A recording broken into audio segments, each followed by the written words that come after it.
एक छोटी सी कहानी है जो निष्क्रिय निर्णय लेने की आदत के कारण होने वाले बुरे परिणामों को दर्शाती है। राघव एक बड़ी कंपनी का मध्य स्तर का कर्मचारी है। वह अपनी नौकरी से संतुष्ट था, लेकिन अक्सर अपने करियर में आगे बढ़ने का सपना देखता था। पिछले कुछ वर्षों में राघव ने अपने कुछ सहकर्मियों को पदोन्नत होते देखा था, लेकिन वह उसी पद पर बने रहे। राघव एक सक्षम और मेहनती कर्मचारी है, लेकिन कई बार वह नए मौके में दिलचस्पी नहीं दिखाता था और नए मौके को पकड़ने के लिए सक्रिय कदम नहीं उठाता था। एक दिन कंपनी ने घोषणा की कि वह सीनियर मैनेजर पद पर पदोन्नत होने के लिए सही व्यक्ति की तलाश कर रहे हैं। यह सीनियर मैनेजर पद राघव के लिए एकदम सही हो सकता था। इस पद में एक टीम का नेतृत्व करना शामिल है। यह महत्वपूर्ण वेतन वृद्धि प्रदान करता है और कंपनी के बेहतर मूल्य बढ़ाता है। राघव के कई सहकर्मियों ने आवेदन करने के लिए प्रोत्साहित किया और कहा कि उसे वह नौकरी मिलने की अच्छी संभावना है। हालांकि राघव ने झिझकते हुए खुद से पूछा कि क्या वह इतने बड़े पद के लिए तैयार है या नहीं।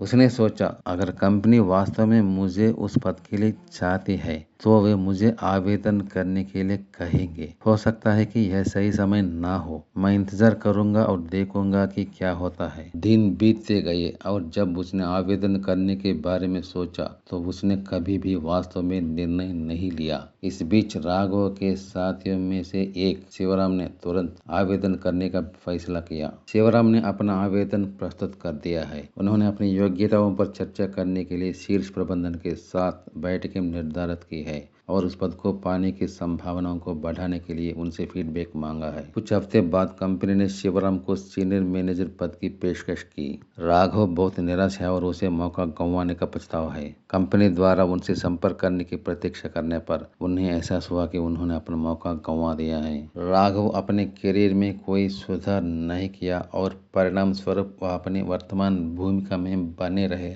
जबकि शिवराम आगे बढ़े। निष्क्रिय रहने और निर्णय न लेने के कारण राघव ने अपने करियर का एक महत्वपूर्ण मौका खो दिया। निर्णय लेने के प्रक्रिया में सक्रिय रूप से शामिल न होकर और परिस्थितियों को अपने पक्ष में काम करने का इंतजार करके राघव ने वह पद किसी ऐसे व्यक्ति के हाथों में खो दिया जो सक्रिय था। यह कहानी दर्शाती है कि कैसे निष्क्रियता के कारण मौका हाथ से निकल जाते हैं, जिससे ठहराव और उदासी पैदा होती है। वास्तविक जीवन की स्थितियों में कई लोग अपनी निष्क्रियता के कारण नौकरी में पदोन्नति, व्यवसाय में निवेश, व्यक्तिगत रिश्ते आदि में असफल होते हैं। व्यक्तिगत विकास भी नष्ट हो जाता है। वे उम्मीद करते हैं कि सक्रिय प्रयास या निर्णय लिए बिना चीजें अपने आप ठीक हो जाएंगी। आपका संदेह क्या है? क्या निष्क्रिय निर्णय लेना और विलंब करना दोनों में एक ही है? निर्णय लेने में निष्क्रियता और विलंब एक जैसे दिख सकता है, लेकिन वे मौलिक रूप से भिन्न है। विलंब में किसी कार्य को विलंबित करने या टालने का सक्रिय निर्णय शामिल होता है। निर्णय लेने में निष्क्रियता का अर्थ है उदासीनता। निष्क्रिय निर्णय लेने का एक उदाहरण तब होता है जब स्थिति में परिवर्तन निर्णय लेने की आवश्यकता का संकेत देते हैं, लेकिन निर्णय लेने के बजाय पुराना तरीके से काम करना जारी रखते हैं, पर नए परिणामों को उम्मीद करते हैं, लेकिन प्राप्त परिणामों के साथ समझौता करते हैं।